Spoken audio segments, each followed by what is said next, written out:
Umsida. Nah, untuk lebih jelasnya dan bagaimana sih nanti pelaksanaannya, prosedur pendaftarannya, persyaratannya apa saja, mohon diperhatikan semuanya. Jika ada yang belum jelas dan harus ditanyakan, maka teman-teman nanti di sesi akhir bisa langsung tanya-tanya gitu ya, dan akan dijawab oleh para pemateri. Baik, langsung saja untuk yang pertama sendiri, ini akan ada sosialisasi pertukaran mahasiswa Unsida yang akan disampaikan oleh Bapak Yani. Pak Yani ini merupakan PIC atau koordinator dari BKP pertukaran mahasiswa Unsida. Jadi nanti kalau ada apa-apa yang mau ditanyakan bisa langsung menghubungi Pak Yani gitu ya. Monggo Pak Yani kami persilakan. Baik, terima kasih Bu Noli. Assalamualaikum warahmatullahi wabarakatuh. Alhamdulillah pada siang hari ini kita dipertemukan dalam keadaan sehat. Jadi kita patut mengucapkan puji syukur kita, ya. Karena di tengah kesibukan di jam istirahat, ya Bapak Ibu dan teman-teman semuanya dapat hadir di sosialisasi yang pertama di festival Kampus Merdeka, sebagai implementasi dari MBKM ISS gitu ya. Tentu salawat salam semoga selalu terlimpahkan ke junjungan kita Nabi Muhammad SAW yang telah menuntun kita dari zaman ke-8 menuju zaman terang benderang yakni Islam. Oke, baik yang terhormat Bu Evi Ninata selaku Direktur Akademik, yang kami hormati juga Bu Isna selaku PIC dari ISS MBKM, dan saya lihat di sini ada narasumber berikutnya ya terkait dengan tugas akhir Bu Vika. Kemudian ada Kaprodi, Bapak Ibu Kaprodi, baik, dan teman-teman yang berbahagia. Baik, saya izin share screen untuk menampilkan apa yang kemudian akan saya jelaskan begitu ya.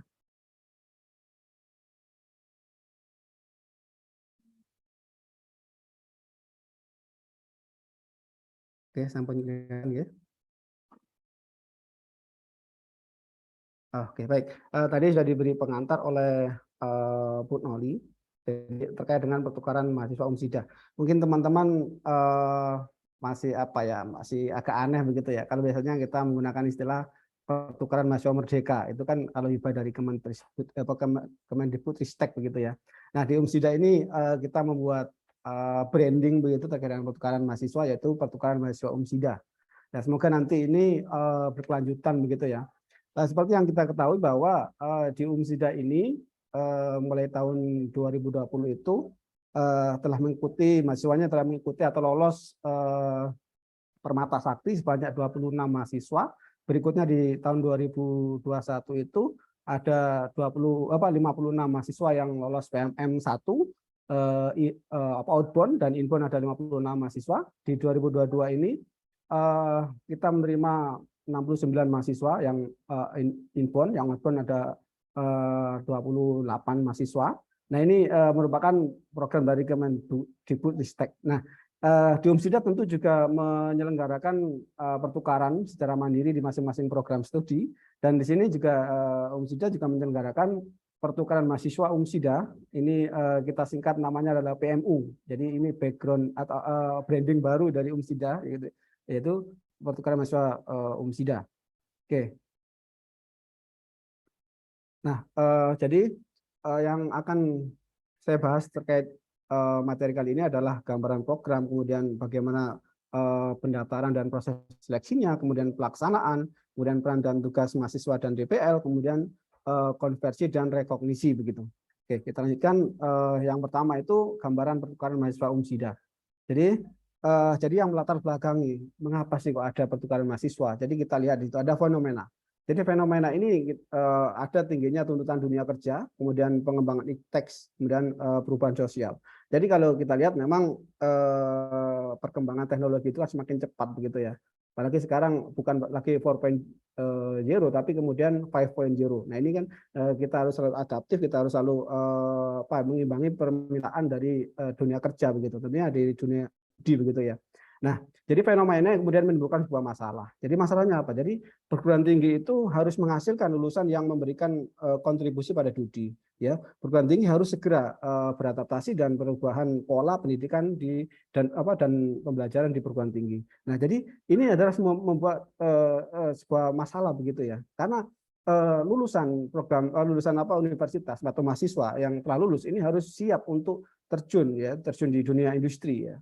Bisa jadi pengusaha atau kemudian di pemerintahan ataupun kemudian menjadi pemilik perusahaan dan seterusnya. Nah, ini kan kalau tidak ada masalah tersebut maka tidak akan membawa sebuah perubahan. Nah, itu sebuah masalah, maka masalah-masalah tersebut harus diatasi begitu. Makanya Mas Menteri itu memunculkan yang namanya Merdeka Belajar Kampus Merdeka. Nah, itu adalah solusi. Jadi solusi dari masalah-masalah tersebut supaya lulusan kita, supaya teman-teman ini ketika lulus itu siap untuk bekerja begitu, siap untuk terjun atau direkrut oleh Dudi begitu. Nah, kemudian pertukaran mahasiswa. Jadi pertukaran mahasiswa kalau di UMSIDA itu kita singkat adalah pertukaran mahasiswa UMSIDA. Jadi ini berlangsung selama 1 semester. Tentu ini akan memberikan pengalaman ya, pengalaman dan tentu akan teman-teman akan mendapatkan sistem alih kredit ya antara perguruan tinggi setara 20 SKS. Ya, jadi kalau biasanya teman-teman di UMSIDA kemudian mengikuti pertukaran ya, teman-teman nanti akan misalkan ditempatkan di UHAMKA, nanti akan mengikuti program di sana. Nah, di sana itu kan cara pembelajaran berbeda, kemudian kurikulum berbeda, kemudian dosen-dosen juga berbeda. Nah, ini kan tentu budayanya juga berbeda. Teman-teman akan beradaptasi, jadi tentu akan mendapatkan rasa kebinekaan, rasa kesatuan begitu. Nah, jadi pertukaran mahasiswa itu dapat mengembangkan mengembangkan kepemimpinan dan soft skill ya. Jadi agar mahasiswa ini mampu berbaur dengan beragam latar belakang ya. Untuk meningkatkan nilai persatuan dan nasionalisme. Karena beda daerah itu beda. Kalau teman-teman di luar pulau tentu ini akan beda budayanya, kemudian sukunya juga berbeda. Di Jawa Timur pun ini juga banyak sekali suku ya. Meskipun suku Jawa, tapi bahasanya berbeda-beda, begitu ya. Ini kan kita bisa bersatu di situ. Nah, kemudian selain itu juga memberikan pengalaman ya belajar di perguruan tinggi lain melalui sistem alih kredit ya untuk memperkuat dan memperluas kompetensi. Jadi teman-teman itu bisa belajar di luar program studi atau di luar perguruan tinggi ya, selama 3 semester. Jadi ini yang sangat menarik sekali dan beruntung untuk teman-teman ya. Kalau zaman saya dulu nggak ada seperti ini. Coba kalau dulu ada gitu, saya akan mengikuti pertukaran mahasiswa ini ya gitu. Nah, jadi teman-teman, Mas Menteri itu memunculkan dalam MBKM itu ada 8 BKP. Nah, pertukaran mahasiswa ini merupakan BKP yang keren begitu ya. Banyak sekali peminatnya. Dan itu pertukaran mahasiswa juga kampus mengajar. Kampus mengajar ini juga banyak peminatnya. Magang industri. Ini banyak sekali peminatnya ya. Selain itu juga ada program-program yang lain yang kemudian yang baru dimunculkan yaitu juga mulai banyak peminatnya. Misalnya MSIB dan seterusnya. Nah, oke, jadi teman-teman harus mengenali 8 BKP ini. Tentu UMSIDA melalui PKKM itu mengimplementasikan BKP ini, semua BKP ini, 8 BKP ini. Jadi teman-teman hanya bisa mengikuti 1 BKP saja, tidak boleh melebihi begitu ya. Oke. Nah, kemudian nanti teman-teman akan ditempatkan di berbagai perguruan tinggi. Ini ada perguruan tinggi yang telah bekerja sama dengan kita, begitu yang ada MOU. Yang pertama adalah Universitas Muhammadiyah Gresik, kemudian Universitas Negeri Gorontalo. Begitu kalau teman-teman nanti memilih Gorontalo nanti akan dilakukan secara daring begitu ya. Kemudian ada Universitas Muhammadiyah Jember, ya. Kemudian Universitas Muhammadiyah Dr. Hamka atau Hamka.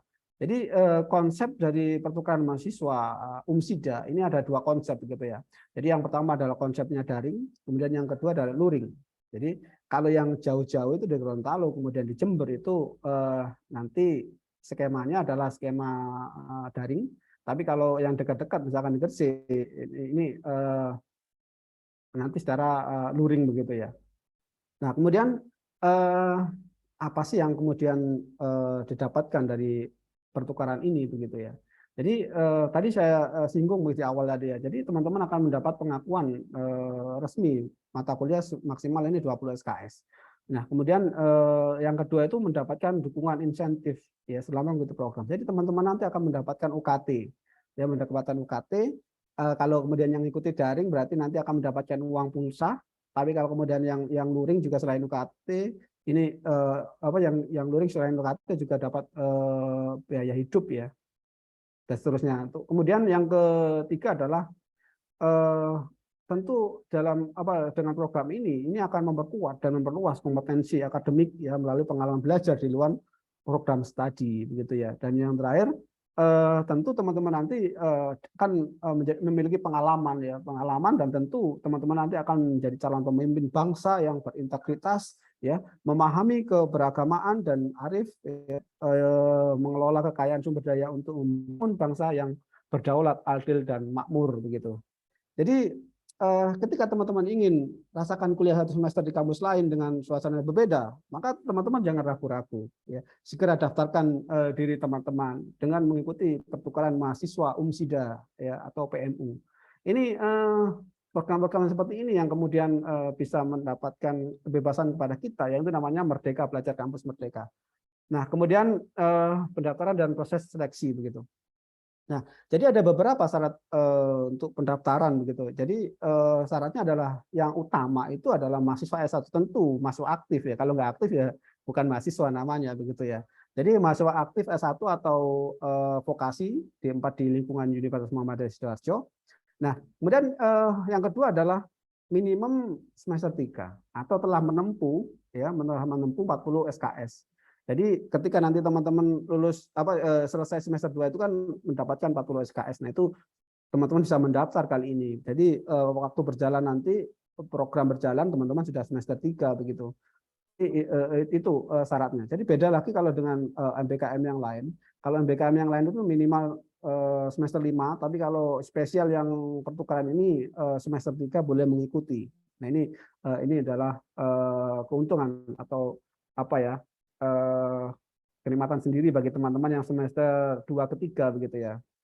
Nah, kemudian IPK. Nah, IPK ini kan IPK itu membuktikan secara akademik gitu ya prestasinya begitu. Jadi IPK minimal 3,00 ya. Kemudian berikutnya belum pernah mengikuti program mahasiswa merdeka begitu ya. Supaya merata. Kalau nanti sudah dapat mengikuti PM1 atau mengikuti PM2 kemudian di sini mengikuti lagi kan yang lain itu nggak mungkin ya. Misalkan sudah mengikuti PM1 kemudian mau ikut lagi. Ya kasihan yang lain itu juga kebagian. Ya. Jadi yang sudah ikut PMM ya jangan ikut ya, berikan yang lain kesempatannya biar merata nih teman-teman bisa menikmati MBKM begitu.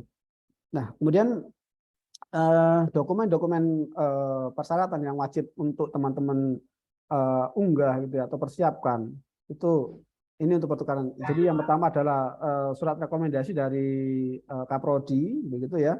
Kemudian surat pernyataan komitmen mahasiswa. Jadi teman-teman harus berkomitmen. Jadi untuk mengikuti pertukaran dari awal sampai akhir sampai keluar HS atau sudah keluar konversinya begitu. Kemudian surat izin orang tua atau walidah. Mengapa pertukaran ini harus ada surat izin orang tua atau wali gitu? Karena izin ini juga penting begitu. Ketika nanti teman-teman ternyata milih yang luring, kalau milih luring, kalau tidak ada izin orang tua, kemudian nanti dimarah orang tua, kok pulangnya kok malam-malam, kok jarang pulang. Nah, ini kan nanti jadi masalah begitu. Makanya izin orang tua ini penting. Ya. Jadi sebagai sebagai pemberitahuan atau teman-teman memberitahu kepada orang tua bahwa akan mengikuti pertukaran mahasiswa belajar di kampus lain begitu. Nah, kemudian untuk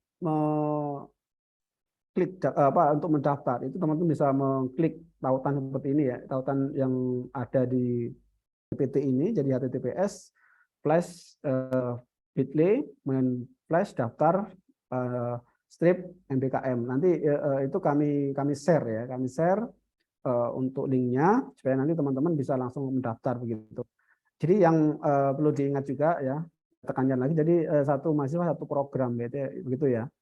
Jadi kalau minat PMM ikut PMM, kalau minat tugas akhir atau riset supaya nanti pengganti skripsi nanti bisa ikut yang tugas akhir yang akan disampaikan Bu Vika. Nah, kemudian dokumen hukum ini jika ada, ini opsional ya. Jadi kalau ada ya keterangan pengalaman berorganisasi, kemudian sertifikat berprestasi, sertifikat prestasi, misalkan aktif di organisasi ataupun mengikuti perlombaan gitu ya, itu teman bisa lampirkan begitu. Tapi kalau nggak ada, IPK-nya tinggi tapi kemudian keinginan kuat tapi nggak ada pendukung ya nggak apa-apa. Yang penting teman-teman niat ya, teman-teman mau. Tapi kalau baiknya kalau ada pendamping yang dilampirkan gitu. Jadi untuk membuktikan secara non akademis begitu ya. Jadi ada akademis dengan IPK, non akademis dengan keterangan tersebut atau sertifikat. Nah kemudian apakah teman-teman itu mahasiswa S1 atau D4 aktif semester 3, 5, dan 7 memiliki IPK 3,0 ya, memiliki pengalaman atau prestasi non akademik ya, memiliki kemampuan dan peluang untuk mengembangkan penalaran, wawasan serta berintegrasi kreatif dan inovatif, mendapatkan rekomendasi dari prodi dan izin orang tua. Nah, ayo jangan ragu, daftarkan diri teman-teman pada pertukaran mahasiswa UMSIDA. Nah, ini lini masa program pertukaran mahasiswa. Jadi seleksi. Jadi ada seleksi ya. Seleksi tanggal 20 sampai 21 Agustus 2022. Jadi teman-teman bisa mulai mendaftar ya setelah mendapatkan rekomendasi dari prodi dan izin dari orang tua, teman-teman bisa mendaftar. Kemudian tanggal 22 itu adalah pengumuman ya. Nah, setelah pengumuman nanti teman-teman dapat berkomunikasi atau berkoordinasi dengan perguruan tinggi penerima begitu ya. Jadi nanti mata kuliah apa ya. Jadi sebelumnya juga kami koordinasi dengan perguruan tinggi penerima, nanti di sana menawarkan mata kuliah apa saja. Nah, kemudian teman-teman berkoordinasi dengan prodi dan nanti akan berkoordinasi dengan prodi PT penerima begitu. Jadi mata kuliah apa yang kemudian akan diambil begitu. Nah, kemudian setelah berkoordinasi, kemudian ada pembekalan tanggal 25 Agustus ya. Dan pelepasan mahasiswa itu tanggal 2 September 2022. Nah ini karena kalender akademik itu berbeda-beda gitu. Jadi tentu mulai perkuliahan juga kita mengikuti kalender akademik masing-masing begitu. Jadi kami mengikuti misalkan pelepasannya mengikuti jadwal yang paling awal. Paling awal itu mulai tanggal berapa. Jadi rata-rata itu September sudah masuk perkuliahan gitu ya. Ada yang pertengahan September, ada yang akhir September. Nah ini mengikuti kalender akademik begitu ya. Itu perkuliahannya kira-kira ada sampai tanggal 5 September sampai 24 September. Bahkan ada yang sampai Februari itu ya. Jadi kita menyesuaikan begitu ya. Nah, kemudian setelah itu, setelah selesai program, maka akan penarikan mahasiswa begitu ya. Penarikan mahasiswa. Nah, berikutnya alur pendaftaran. Jadi yang pertama teman-teman ketika tadi sudah dapat link ya akan mendaftar, maka teman-teman memilih BKP yang akan ditawarkan. Ya BKP apa yang teman-teman minati dari 8 BKP. Nanti memang saya tidak menjelaskan secara detail BKP-nya karena tadi yang menjelaskan yang PMM. Jadi 8 BKP itu apa yang kemudian diminati begitu ya. Kemudian setelah teman-teman memilih, misalkan teman-teman kan ini kan di PMM, jadi pertukaran ya. Jadi teman sudah memilih pertukaran, maka teman-teman sudah mantap ya, sudah mantap dengan keinginan bulat ingin mengikuti pertukaran mahasiswa UMSIDA, maka teman-teman harus mengurus persyaratannya. Jadi salah satunya adalah surat rekomendasi. Jadi mendapatkan surat rekomendasi ke program studi, dan tentu surat rekomendasi itu template-nya nanti bisa di-share oleh tim begitu ya, oleh panitia. Nah, selain rekomendasi, teman-teman juga minta izin orang tua begitu ya. Orang tua mengizinkan enggak begitu ya. Setelah dapat dua-duanya itu, lalu kemudian teman-teman juga meminta transkrip nilai di akademik ya, di DA ya, untuk melampirkan. Jadi untuk membuktikan secara akademik teman-teman ini siap atau enggak ini mengikuti pertukaran ini begitu. Kemudian setelah komplit ya, syarat-syaratnya komplit, lalu teman-teman mengisi form pendaftaran ya. Setelah mengisi form pendaftaran, santai saja dulu begitu ya, sambil nongki ya, kita menunggu seleksinya, hasil seleksi dari masing-masing BKP begitu ya. Nah, setelah seleksi kemudian kita memberikan pengumuman kelolosan ya. Setelah dinyatakan lolos, kemudian ada pembekalan, kemudian pelaksanaan program begitu. Nah, kemudian sekarang ada pelaksanaan. Jadi tahapan pelaksanaan ini yang pertama adalah pra kegiatan. Jadi ada pembekalan. Jadi pembekalan ini pembekalan DPL, kemudian setelah itu pembekalan mahasiswa ya. Kemudian yang kedua, koordinasi dengan program studi. Tentu teman-teman harus koordinasi dengan program studi begitu ya, biar nanti diarahkan oleh ketua program studi atau sekretaris program studi mata kuliah apa yang kemudian akan diambil di sana begitu. Ya, kemudian kemudian teman-teman itu ya untuk membicarakan rencana kegiatan di sana ya. Kemudian setelah itu teman-teman juga nanti apa ya akan memberikan apa ya yang mata kuliah yang diambil oleh Kaprodi atau Prodi, Seprodi begitu ya untuk dimasukkan ke draft konversi gitu ya supaya nanti ketika selesai perkuliahan mendapat KS itu bisa dikonversikan. Nah, kemudian kegiatan, jadi awal kegiatan tadi komunikasi dengan perguruan tinggi penerima ya, kemudian proses kegiatan itu mengikuti perkuliahan ya sesuai dengan mata kuliah yang telah diprogram. Jadi teman-teman ya program KRS di sini dan kemudian di KRS penerima begitu ya, PT penerima. Kemudian teman-teman juga akan melakukan akan dimonef oleh tim ya, oleh tim ISS ya, tim ISS. Nanti akan dimonef perkuliahan teman-teman bagaimana begitu ya. Nah, setelah dimonef kemudian akhir penugasan begitu. Jadi akhirnya nanti teman-teman akan menyusun laporan akhir begitu sebagai bukti teman-teman selesai mengikuti pertukaran ini begitu ya. Kadang-kadang apa ya untuk membuat laporannya berat. Jadi laporan ini kan aktivitas yang dilakukan di sana nanti apa saja begitu. Kemudian menyusun tujuh kegiatan. Jadi karena dokumentasi ini penting ya teman-teman ya.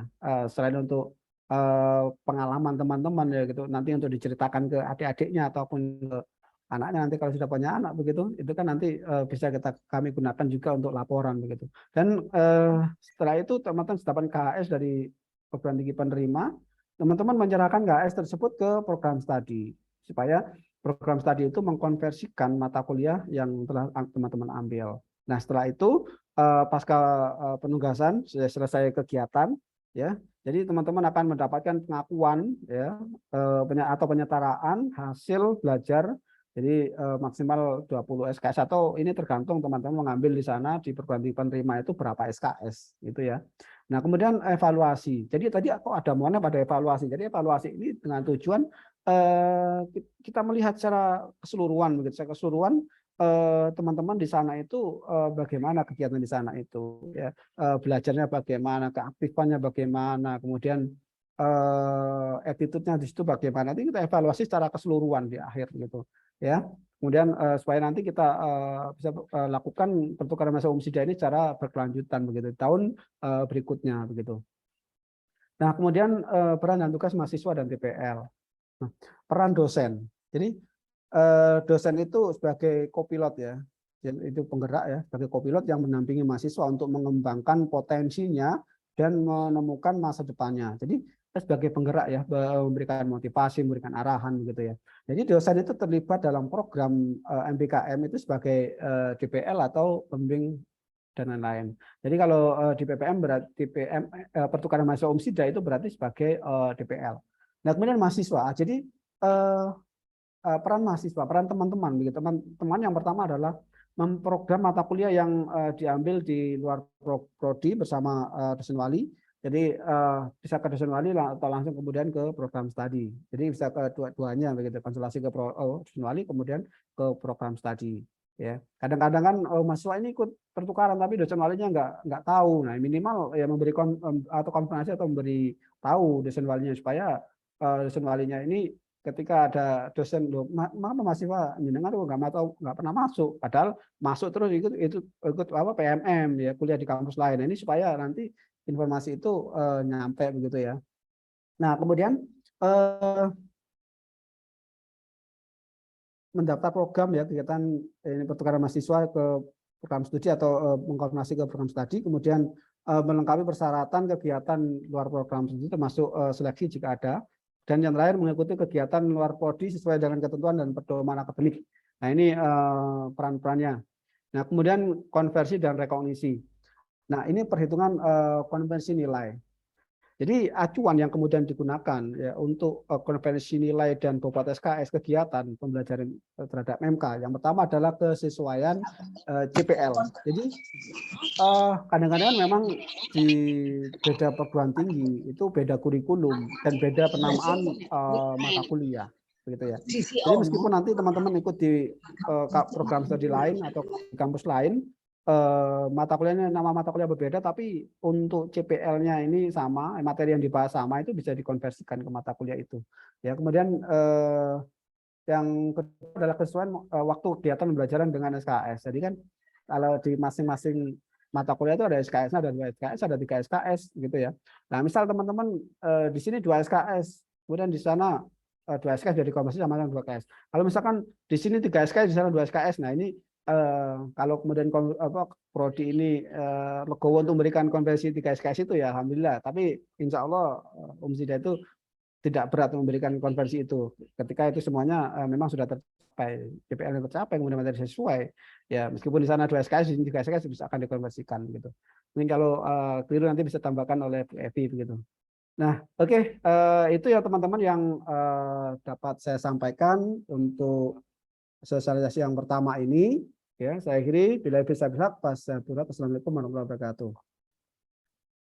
Oke, saya serahkan ke Bu Moli.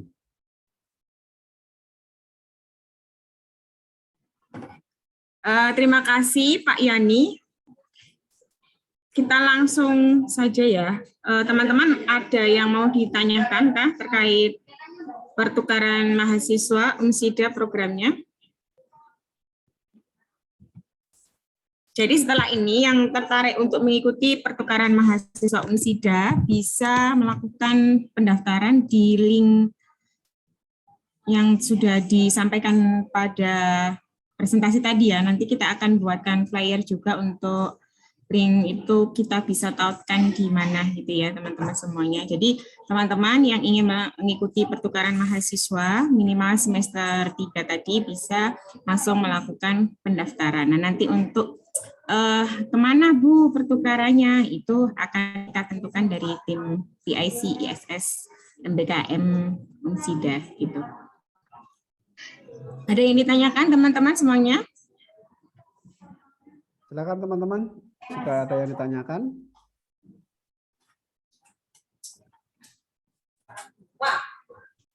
Saya izin bertanya, Pak.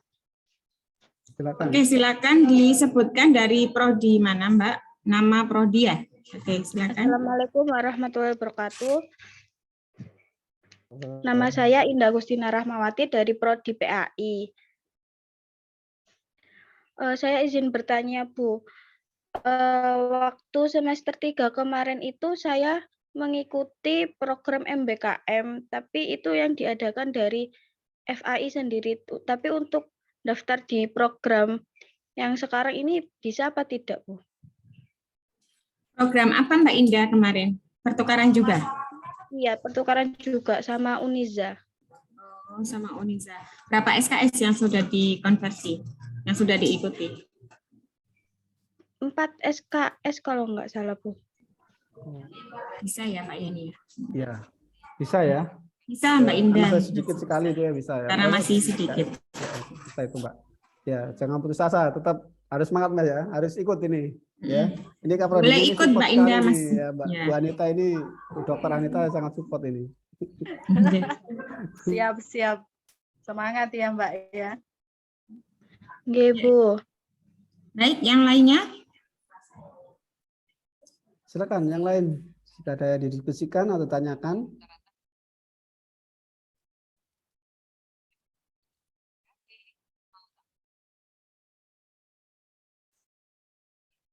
Tidak ada?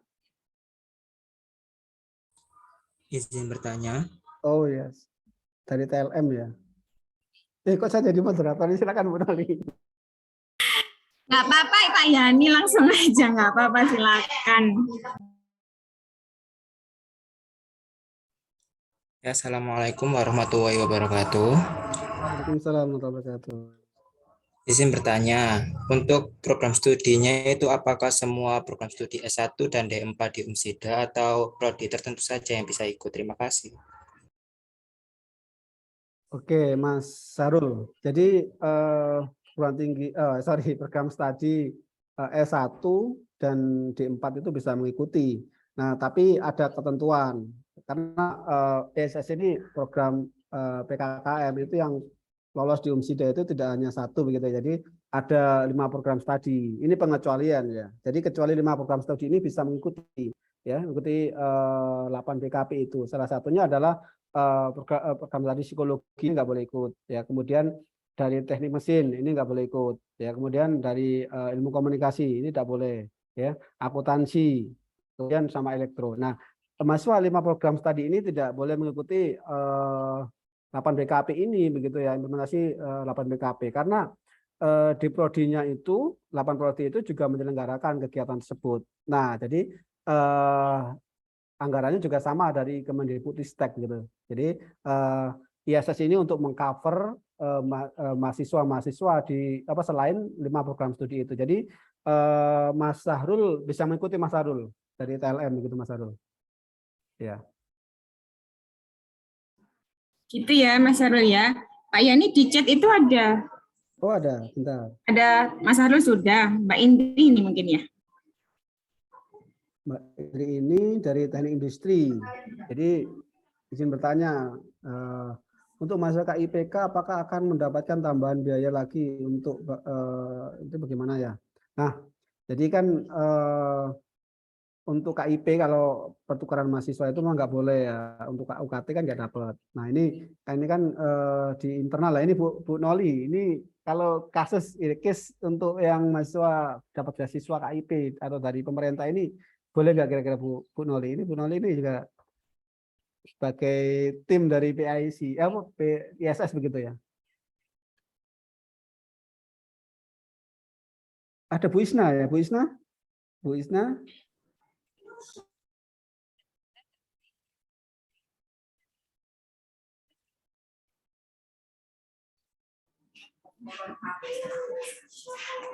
Oke, mungkin saya coba untuk menjawab dulu ya Pak Yani ya, Mas. Untuk Mbak Indri ya tadi ya, itu kan pertanyaan dari Mbak Indri. Jadi untuk yang KIP nanti akan kami diskusikan dulu dengan bidang keuangan gitu ya. Tapi untuk ya itu kan nanti ada bantuan UKT dan bantuan transport gitu ya. Nggak ada transport sih kalau yang daring ya. Nanti yang bantuan UKT saja. Nah itu nanti akan kita diskusikan dulu karena teman-teman KIP itu kan sebenarnya juga sudah dapat bantuan dari Kemendikbud sehingga sebenarnya itu nanti nggak boleh double funding gitu. Nah kita diskusikan dulu gimana nanti baiknya gitu nggih. Ya, nanti kita infokan dulu, Mbaknya daftar dulu, nggak apa-apa. Insya Allah kita akan memberikan yang terbaik untuk mahasiswa semuanya, gitu ya. Nanti kalau sudah memang tertarik dengan PMU, terus nanti terima, nanti akan ada info untuk mahasiswa KIP itu kebijakannya seperti apa, gitu. Yes. Oke, nanti kami info lebih lanjut ya, Mbak Indri ya, Mbak Indri. Terkait dengan pertanyaan tadi begitu ya. Nanti kita bicarakan dengan keuangan dan dengan tim begitu ya. Oke. Oke, ada lagi. Ini masih ada waktu kira-kira 5 menit ya. Ini Bu Vika sudah menanti ini.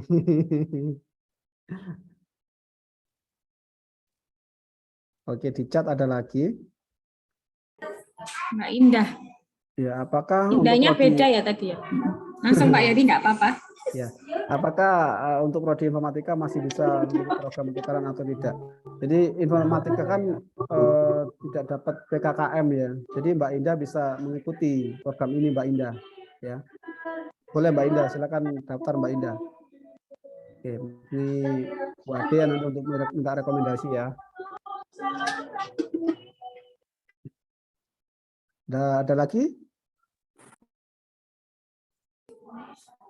Ya, Bu Evi, silakan Bu Evi. Sebenarnya ada Mbak Firda. Mbak Firda dari mana Mbak Firda? Bisa? Dari TLM, Bu. TLM ya? Mbak Firda ini tanya untuk bantuan UKT itu untuk di Umsida atau UKT untuk di PT penerima. Terima kasih. Nah, jadi kita kan konsepnya pertukaran ya nanti. Jadi teman-teman ke sana, jadi ada mahasiswa yang ke sini. Jadi konsep seperti itu. Jadi harapan kita ada yang outbound, ada yang inbound begitu. Jadi kalau sama-sama mengirim begitu nanti kan tidak terkena SPP begitu. Jadi UKT teman-teman membayar di Umsida begitu ya. Tentu UKT nanti teman-teman akan mendapatkan masing-masing mendapatkan UKT itu ya.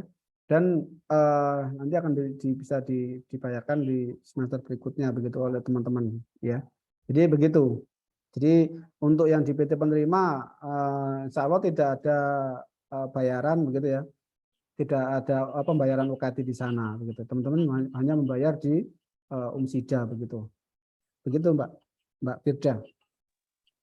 Baik, terima kasih Pak. Yes, Mbak Firda, sama-sama.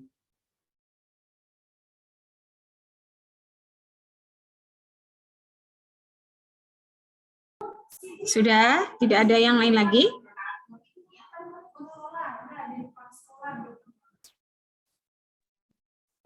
Sepertinya nggak ada, Bu. Oke, teman-teman, nggak apa-apa. Mungkin masih ada yang belum, maksudnya belum kepikiran mau nanya apa gitu ya, disimpan dulu. Mungkin nanti di belakang-belakang, di akhir acara, setelah sosialisasi tugas akhir Umsida itu, nanti ada yang tanya tentang pertukaran mahasiswa Umsida masih boleh kok gitu ya. Nah, untuk mempersingkat waktu, kita lanjut saja ke sosialisasi BKP yang selanjutnya. BKP selanjutnya ini juga tidak kalah menarik dengan BKP pertukaran mahasiswa ya teman-teman. Jadi kita beri nama BKP ini dengan tugas akhir Umsida. Nah, berarti arahnya nanti ke tugas akhir, ke alternatif skripsi gitu ya. Jadi sebenarnya ini kalau di dikti namanya BKP penelitian atau riset. Nah ini kita beri nama tugas akhir Umsida. Silakan untuk PIC tugas akhir Umsida, Ibu Dr. Vika Megawati dan Ibu Dr. Rahmania Sri Untari, MPD, untuk memaparkan materi terkait dengan konsep tugas akhir Umsida itu seperti apa. Nah itu nanti teman-teman bisa menyimaknya, kemudian kalau ada yang belum jelas silahkan bertanya gitu ya. Waktu dan layar saya persilakan. Terima kasih Bu Noli. Apa suara saya jelas? Jelas Bu Vika? Ya, okay. Jelas, Ibu. Jelas sekali. Baik, mohon izin share screen. Bismillah.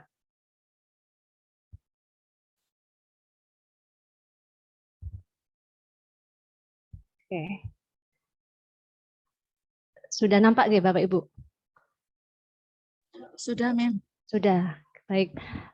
Bismillahirrahmanirrahim. Assalamualaikum warahmatullahi wabarakatuh. Saya belum ya.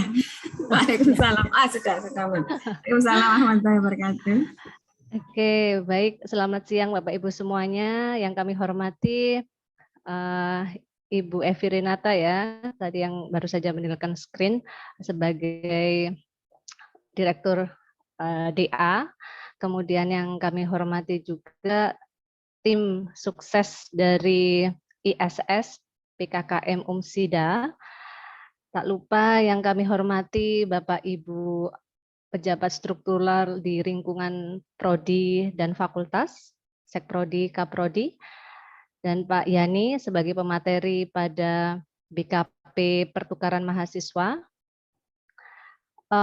Dan tak lupa juga yang berbahagia ya mahasiswa-mahasiswi Umsida yang sangat semangat untuk join program di festival ini. Jadi nanti silakan dipilih mana yang sangat menarik buat teman-teman dan bisa dilakukan tentunya ya selama 1 semester ke depan.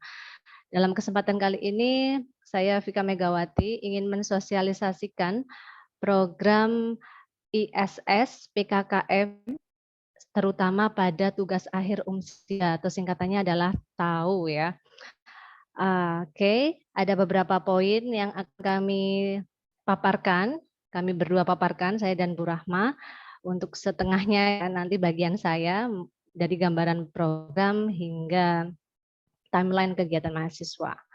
Apa sih program tugas akhir Umsida atau TAU itu? Ya, program ini merupakan kegiatan penelitian yang dilakukan oleh mahasiswa dengan bimbingan dari mentor dan DPL ya pada lembaga riset atau pusat studi yang sudah menjalin kerjasama dengan universitas dan prodi melalui adanya MOU dan MOA. Kenapa sih teman-teman harus melakukan tugas akhir? Karena pada dasarnya mahasiswa itu kan peneliti ya. Teman-teman tidak diluluskan ya, kasarannya seperti itu, simpelnya seperti itu, ketika tidak mempunyai atau belum menyelesaikan tugas akhirnya, dan biasanya itu berupa skripsi, dan sekarang ada kebijakan baru yaitu berupa tetap tugas akhir tapi dalam bentuk artikel. Intinya tugas akhir. Nah, dari itu ini sangat relevan dengan program MBKM. Salah satunya yaitu BKB Penelitian atau Riset, karena ini adalah brandingnya MBKM Mandiri ya, sehingga kita punya tahu program tugas akhir UMSIDA. Selanjutnya sebagai apresiasi ya, jadi setelah melakukan riset, apa yang bisa teman-teman dapat dari program ini? Tentunya adalah konversi mata kuliah. Ya, jadi teman-teman tidak menempuh mata kuliah yang bisa disetarakan dengan kegiatan penelitian ini ya, yang ada di semester berikutnya, dan juga ada benefit lain seperti yang disebutkan sebelumnya di program sebelumnya, yaitu teman-teman bisa mendapatkan bantuan UKT dan juga insentif ya, terutama bagi mahasiswa yang melakukan riset atau penelitian di luar Sidoarjo. Kalau di Sidoarjo masih bisa dihandle ya, mungkin nanti akan ada tambahan transport dan lain sebagainya yang bisa kita follow up jika teman-teman bisa diterima di program ini. Baik, selanjutnya tujuan. Tujuan dari program ini yang pertama, memperluas kesempatan belajar mahasiswa di luar kampus. Kenapa di luar kampus? Karena teman-teman nanti terjun ke lapangan. Misalnya dari program kependidikan nanti akan ke sekolah, atau dari teknik akan ke institusi atau perusahaan mana, dan sebagainya. Jadi sesuai dengan prodinya masing-masing. Tidak ke kampus tapi ke lokasi penelitian. Paling banyak 20 SKS melalui pelaksanaan penelitian. 2, meningkatkan keterampilan menulis artikel ilmiah mahasiswa. Kenapa kok ada poin ini ya? Karena nanti setelah teman-teman melakukan penelitian, otomatis nanti tagihannya ada laporan, dan laporannya itu bisa digunakan sebagai draft publikasi teman-teman semuanya. Itu nanti akan disubmit ke jurnal atau ya jurnal nasional atau internasional. Yang ketiga, meningkatkan jumlah publikasi artikel jurnal mahasiswa berkolaborasi dengan dosen. Nah, ini pahalanya banyak ya teman-teman, karena dengan kolaborasi itu tidak bermanfaat untuk mahasiswa saja, tapi juga bermanfaat untuk dosennya dan juga untuk prodinya. Karena dalam hubungannya dengan akreditasi, poin ini juga sangat besar nilainya ya, ketika ada kolaborasi antara dosen dan mahasiswa maupun sebaliknya dalam hal penelitian. Dan itu diwujudkan di publikasi artikel ilmiah di jurnal. Untuk outputnya, luarannya dari kegiatan ini laporan penelitian dan publikasi jurnal. Nah, ini untuk pendaftaran. Tadi sudah disampaikan juga oleh Pak Yani kalau harus memasuki link seperti ini ya, bit.ly daftar MBKM, dan nanti di dalamnya ada 8 program MBKM yang bisa teman-teman pilih untuk tugas akhir. Nah, silakan klik tugas akhir UMSIDA atau tahu, dan di dalamnya teman-teman bisa melampirkan surat rekomendasi dari prodi. Jadi teman-teman tidak ujuk-ujuk daftar tanpa sepengetahuan prodi ya, tetap harus konsultasi dengan prodi.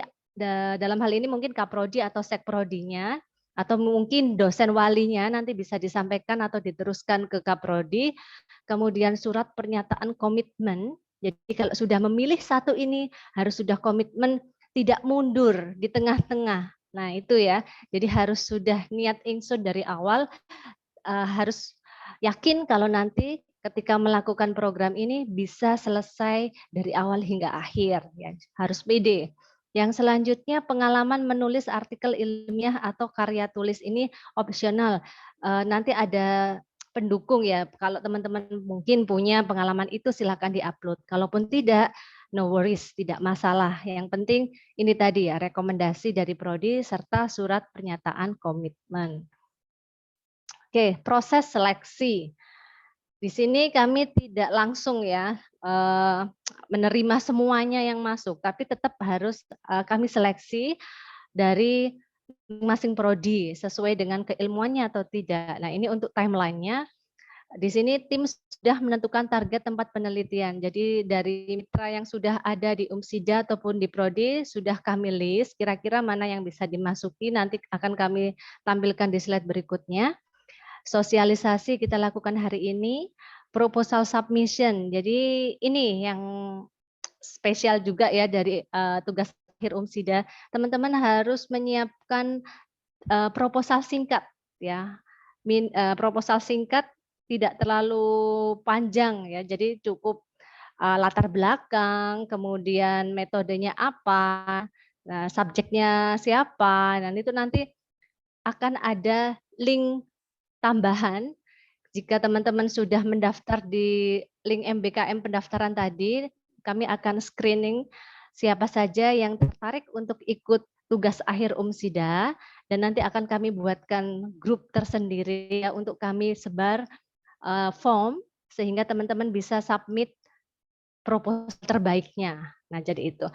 Untuk proposalnya apakah harus bikin sendiri? Tidak. Misalnya teman-teman bisa konsultasi dengan dosen wali, kaprodi, sekprodi, ya pokoknya yang ada di lingkup prodinya. Karena itu nanti akan meningkatkan jumlah publikasi yang sesuai dengan roadmap prodinya masing-masing. Seperti itu teman-teman. Proposal selection, mengumumkan proposal yang lolos. Nah, ini mungkin ya sudah ya satu. Ini tadi mungkin ada revisi ya, jadi bukan 1 sampai 16 Agustus, tapi 11 sampai 16 Agustus. Jadi ada sekitar semingguan untuk persiapan membuat proposal singkatnya, dan insya Allah jika tidak ada halangan akan kami umumkan pada tanggal 18 Agustus. Jadi teman-teman silakan rundingan ya, mungkin dengan temannya, ya, kumpulkan sebanyak-banyaknya. Mungkin dari satu kelas itu lebih dari satu nggak masalah. Nanti akan kami pilih mana yang sekiranya eligible untuk mendapatkan program ini. Kemudian setelah itu ada pembekalan. Jadi bagi proposalnya yang sudah terpilih akan ada pembekalan dari tim tahu ya, dan pemberangkatan atau implementasi penelitian sesuai dengan lokasi mitra. Oke, itu tanggal 15 September. Untuk mentor ya, ini mungkin informasi tambahan. Mentor ini maksudnya apa, Mem? Mentor ini merupakan staf ahli dari sekolah atau perusahaan di mana teman-teman melakukan proses penelitian. Jadi ibaratnya kalau di sekolah itu namanya guru pamong ya. Kalau di perusahaan mungkin supervisor ya. Intinya yang membantu, perwakilan yang membantu teman-teman untuk meneliti di tempat itu. Itu juga akan kami lakukan seleksi ya, seleksi untuk dapat mendampingi teman-teman semuanya di lokasi penelitian. Pelaksanaan penelitian, oke, dari semua proposal yang masuk nanti akan kami terima 33 proposal. Ya, jadi lumayan banyak ya, silakan chance-nya sangat tinggi untuk menulis draft proposalnya. Mitra bisa dari pusat studi UMSIDA atau luar UMSIDA. Waktu penelitiannya kurang lebih ya berapa bulan itu? Oktober, November, Desember, 3 sampai 4 bulan. Dan selain itu teman-teman harus rajin mencatat kegiatan penelitian yang dilakukan di tempat mitra. Logbook harus terisi ya, karena itu yang membuktikan aktivitas apa yang teman-teman lakukan untuk menunjang selesainya penelitian itu. Kualifikasi jurnal luaran penelitian. Nah, ini sepertinya sudah tidak asing ya kalau mendengar kata jurnal. Jurnal nasional terakreditasi Sinta 4 sampai Sinta 1 atau internasional terindeks Scopus atau WOS. Ini milih salah satu aja teman-teman. Misalnya cukup Sinta 1 sampai Sinta 4. Nah, silakan nanti bisa kolaborasi dengan DPL-nya. DPL-nya sudah paham semua dan bisa mengarahkan teman-teman sekiranya topik itu merupakan MN scope-nya jurnal mana. Nah, nanti itu akan dipandu tentunya. Enggak sendirian, jadi jangan khawatir. Oke, ini untuk list prodi UMSIDA yang eligible. Mungkin bertanya-tanya apakah prodi saya masuk atau tidak. Hampir sama dengan yang lain. Untuk 5 prodi ini sudah mendapat program lain ya, sehingga tidak eligible untuk mendaftar. Nah, untuk yang lain silakan. Dari FPIP ada 5 prodi, dari FBHS ada 4 prodi, dan FAI ada, FBHS ini ada ya 5 ya, berarti ada FAI, ada Saintek juga, kecuali teknik elektro dan teknik mesin, ada FIKES ya, apakah itu D4 atau S1, kami membuka. Silakan siapkan draft proposalnya selama itu kontennya sesuai dengan prodi dan kualitasnya baik, insya Allah punya kesempatan besar untuk kami terima.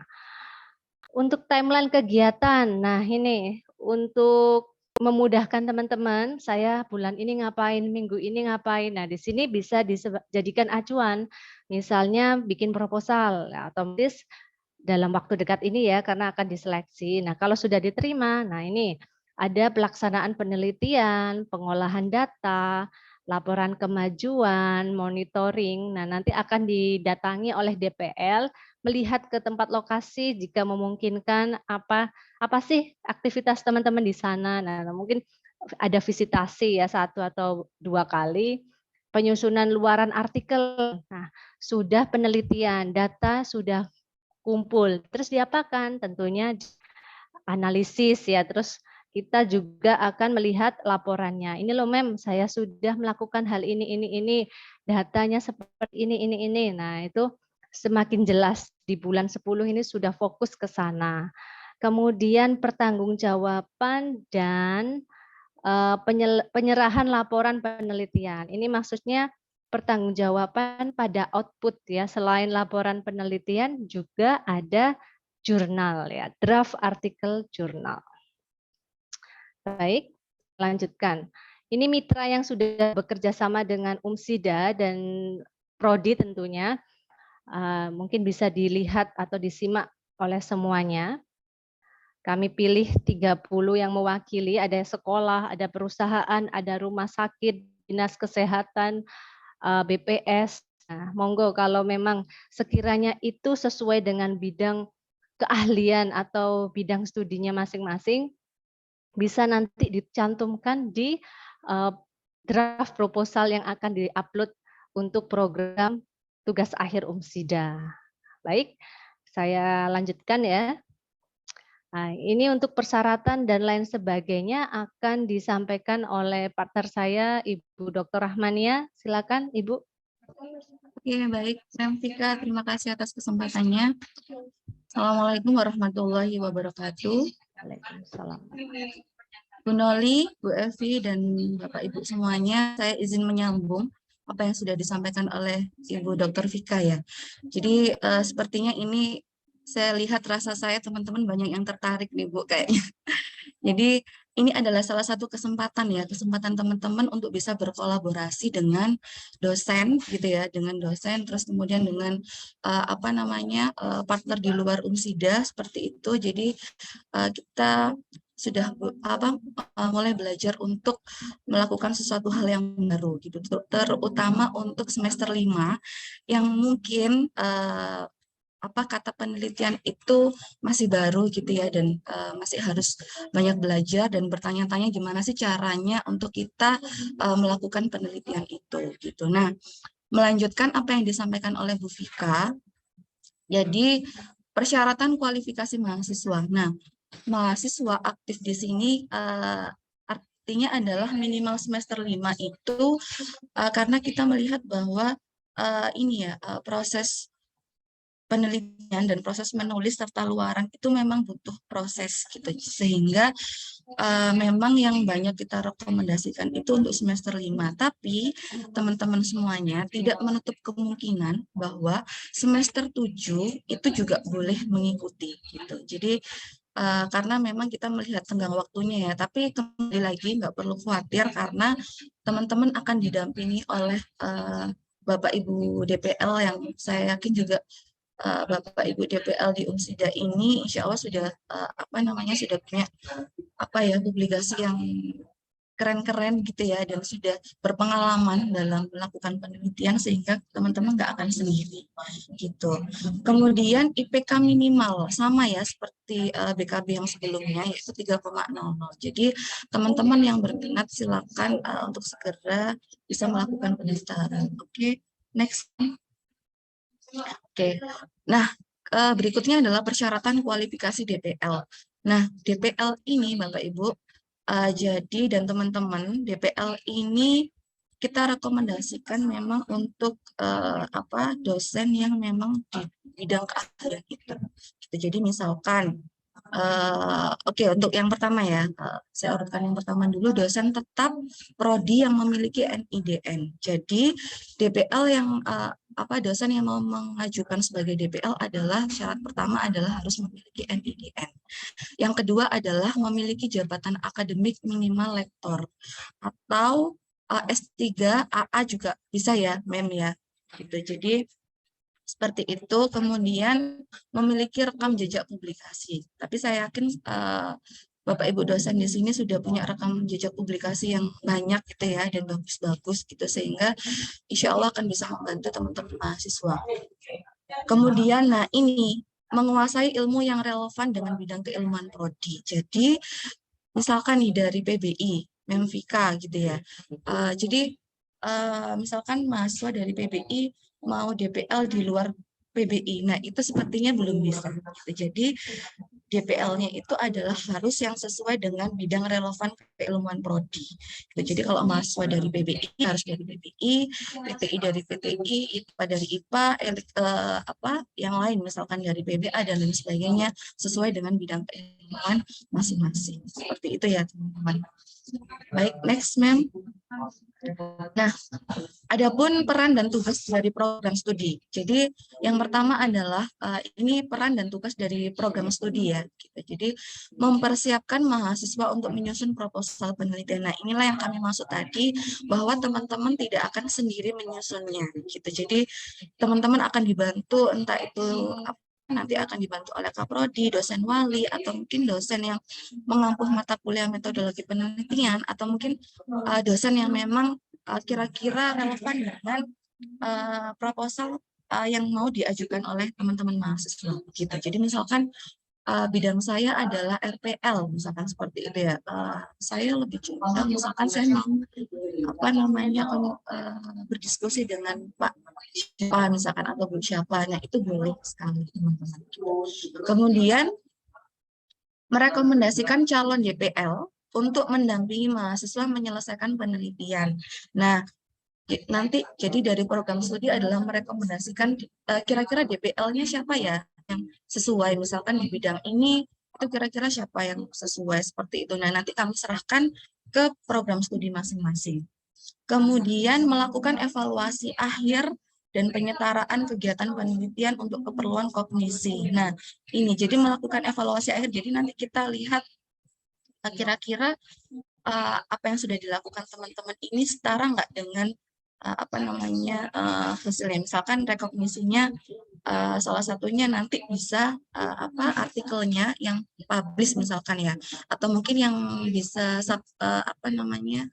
accepted ya di jurnal di Sinta 3, 4 itu mahasiswa tidak perlu ujian gitu, dia hanya melakukan diseminasi hasil artikelnya tanpa ada ujian skripsi atau tidak perlu membuat skripsi seperti SK yang sudah ada gitu. Nah, konversinya misalkan juga bisa dikonversi misalkan dari SKS, jumlah SKS yang paling banyak seperti yang disampaikan oleh Nafika tadi sebanyak 20 SKS seperti itu. Kemudian melakukan koordinasi dengan PIC. Nah, nanti kalau misalkan ada sesuatu hal yang mungkin perlu ditanyakan atau hal-hal yang lain yang belum kami sampaikan di sini, nanti bisa kita berkoordinasi di luar sosialisasi hari ini gitu. Next, Ma'am. Nah, sekarang peran dan tugas DPL. Nah ini ya Bapak Ibu dan teman-teman semuanya. Jadi peran dan tugas DPL salah satunya adalah melakukan pengecekan kualitas gitu ya. Kualitas dari terutama adalah artikel publikasi. Jadi gimana, karena memang menyusun artikel itu tidak bisa cepat gitu. Jadi butuh sebuah proses karena bagaimana cara kita mengkaji, bagaimana cara kita menelaah dan lain-lain sampai dengan kita menyusun nilainya gitu ya. Dan itu memang butuh proses yang tidak singkat gitu. Sehingga kami mohon dengan sangat nanti Bapak Ibu DPL yang mendampingi mahasiswa untuk bisa melakukan membantu mahasiswa untuk melakukan pengecekan kualitas artikel itu sehingga nanti bisa dipublish di jurnal Sinta 1 sampai 4. Kemudian membantu mengarahkan pemilihan jurnal. Nah, ini ya, ini juga banyak yang menjadi masalah juga bagi teman-teman mahasiswa. Kadang saya bingung mau masukkan di jurnal apa, ini jurnal itu apa sih, artikel jurnal itu ada apa aja, terus kayak gimana gitu ya. Dan itu memang menjadi peran dan tugas dari DPL itu, sehingga nanti DPL mohon dengan sangat untuk bisa membantu mengarahkan jurnal itu gitu. Oke, kemudian peran dan tugas mentor. Nah, mentor di sini teman-teman nanti di mentor itu adalah ada peran yaitu mereka akan membantu penyusunan learning design penelitian. Jadi misalkan kita mau membuat penyusunan learning design yang seperti apa, nah kira-kira nanti dari sekolah atau institusi atau perusahaan dan lainnya nanti bisa mengarahkan, oh kira-kira nanti seperti ini penelitiannya gini gitu. Jadi nanti kalian akan mendapatkan arahan dari mentor. Jadi di sana itu ada pendamping, di kampus juga ada pendamping seperti itu. Jadi teman-teman bisa berkolaborasi dengan dosen juga supervisor atau guru pendamping di sana seperti itu ya. Kemudian memberikan bimbingan pada mahasiswa terkait itu pasti ya. Jadi nanti akan ada aktivitas yang intens gitu, memberikan bimbingan mahasiswa terkait proses penelitian. Kemudian yang ketiga adalah monitoring dan evaluasi logbook. Jadi teman-teman harus rajin mengisi logbook gitu ya. Jangan, kalau bisa logbook ini diisi setiap beraktivitas itu ditulis. Jadi istilahnya nggak nulis di terakhir gitu ya. Kadang kita lupa apa aja pertanggal berapa gitu. Jadi akan lebih baik, akan lebih terstruktur jika teman-teman bisa menuliskan logbook ini per hari seperti itu. Setiap harinya seperti melakukan apa. Misalkan di bulan ini ada kegiatan ini. Nah itu nanti silakan segera di-list. Kemudian next.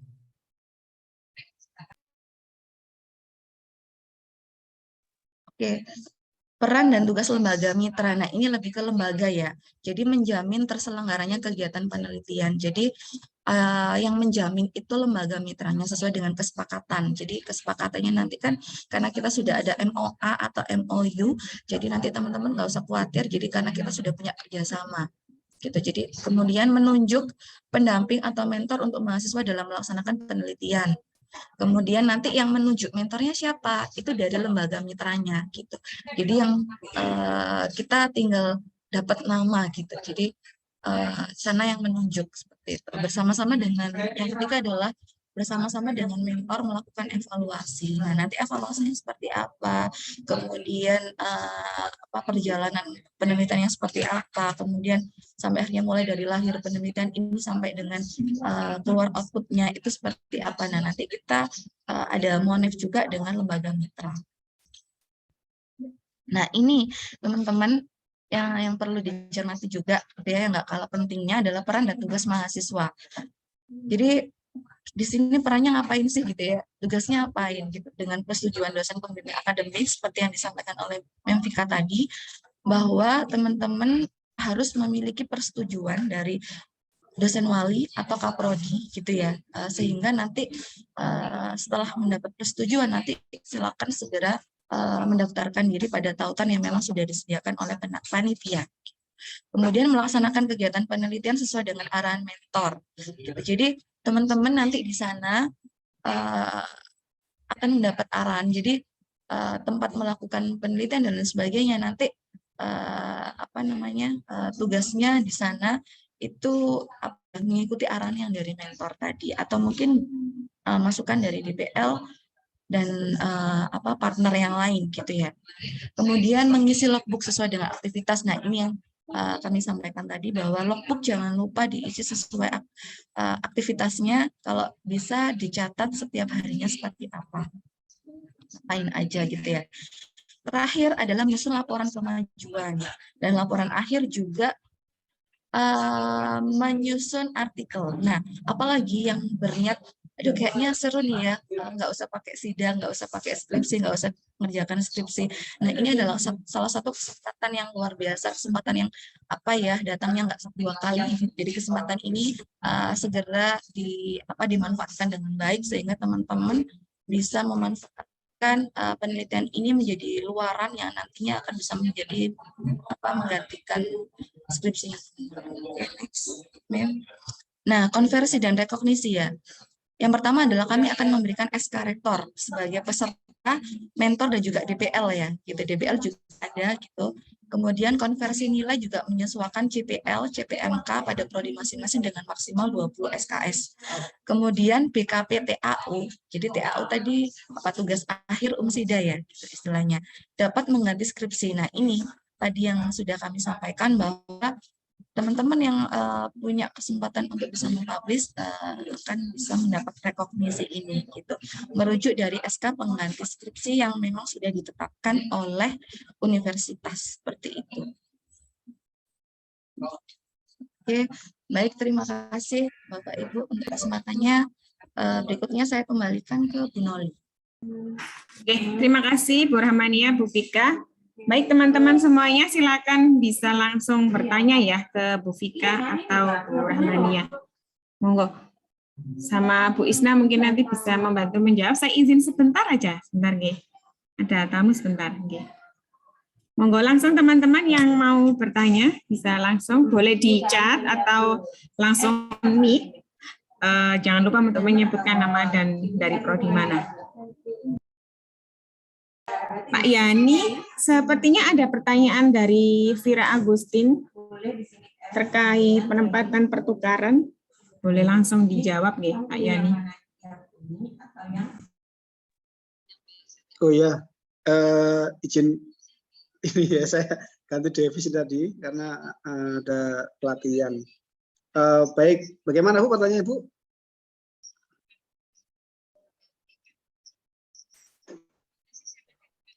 Pertanyaannya ya Pak, saya bantu bacakan ya. Nanti kan mohon bantuannya. Baik, Assalamualaikum, izin bertanya, saya dari Prodi PGSD untuk penempatan pertukaran mahasiswa ini bagaimana ya Pak, dan di mana, di luar domisili atau di dalam domisili? Terima kasih. Oke, Ya, terima kasih monggo, Pak. Bu Vika Noli.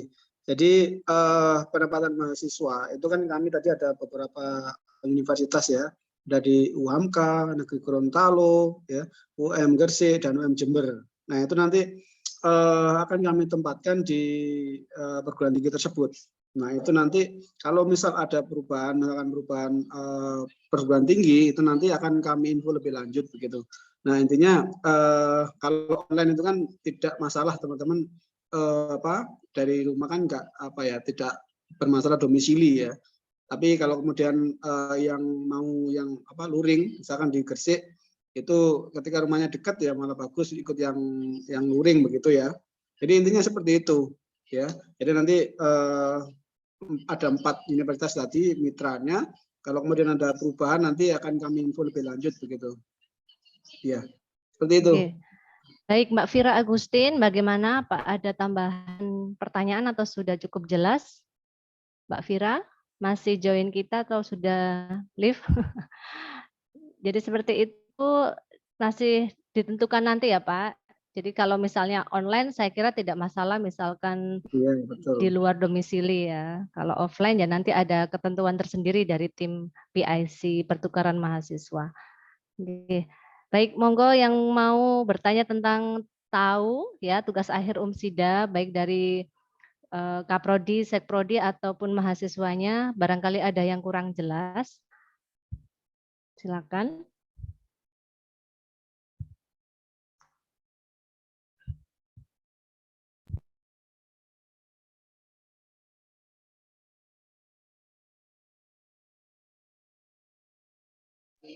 Sepertinya sudah jelas ya Mas. Sudah jelas ya, amin. Semoga. Baik, nanti kalaupun ada yang bingung ya bisa menghubungi kami ya, mungkin bisa menghubungi Bu Noli atau mungkin saya ya, nanti akan kami arahkan apa yang kurang dari penjelasan di siang hari ini Bapak Ibu. Mungkin ada tambahan dari PIC Inti Bu Isna, monggo.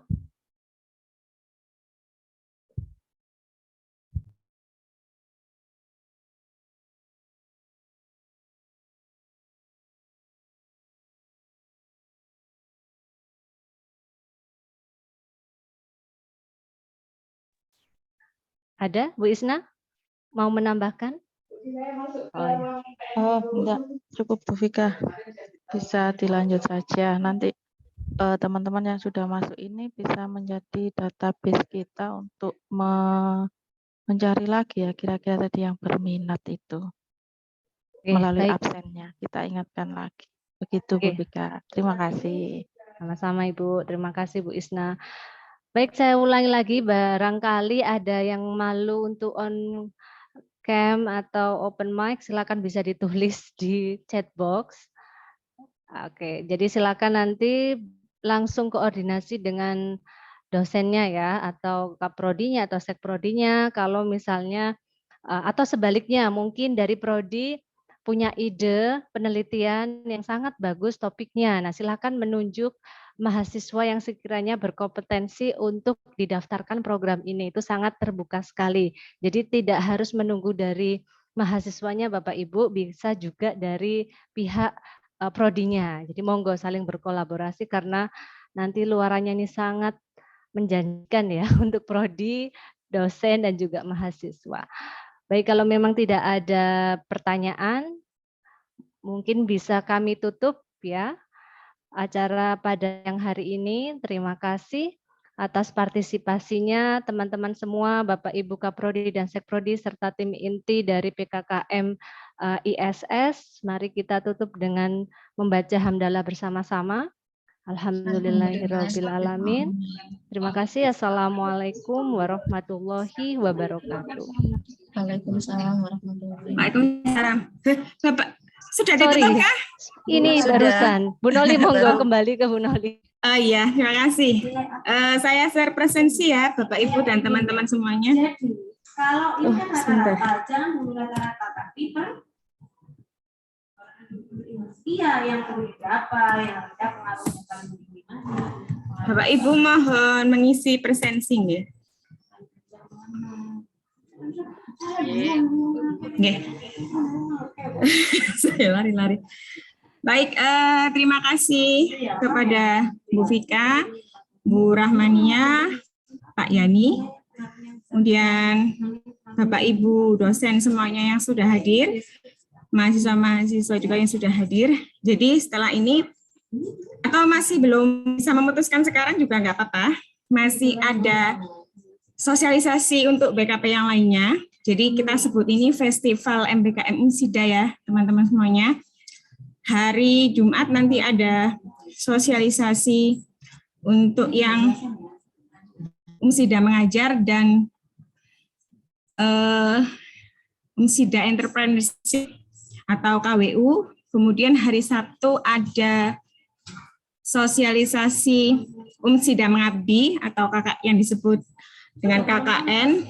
Kemudian ada sosialisasi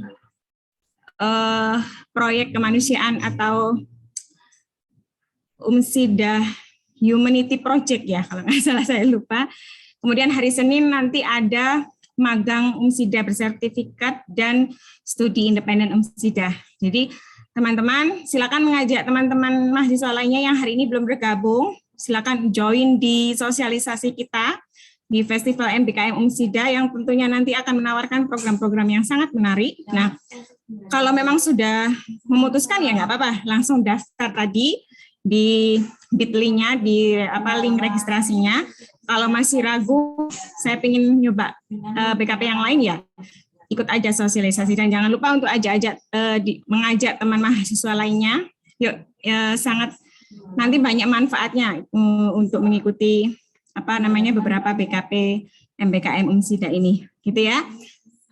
Baik, kita tutup kegiatan pada siang hari ini dengan bacaan hamdalah. Alhamdulillahirabbil alamin. Saya sebagai moderator pada kegiatan siang ini mohon maaf bila ada salah-salah kata. Jangan lupa untuk ngisi presensi ya teman-teman. Dan kita tutup. Assalamualaikum warahmatullahi wabarakatuh. Waalaikumsalam warahmatullahi wabarakatuh. Terima kasih Terima semuanya. kasih semuanya.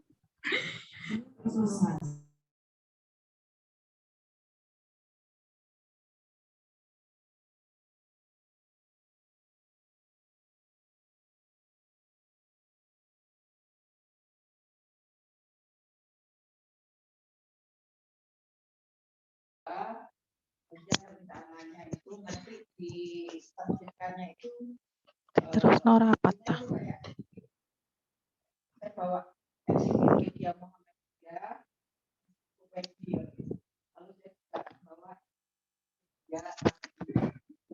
Terus ya, aku cabut ya.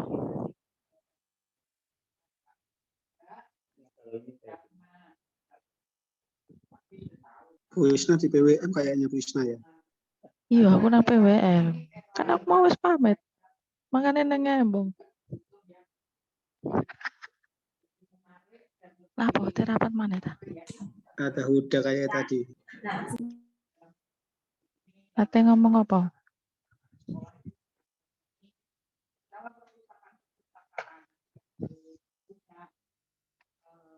Yang kemarin itu diberikan kepala sekolah.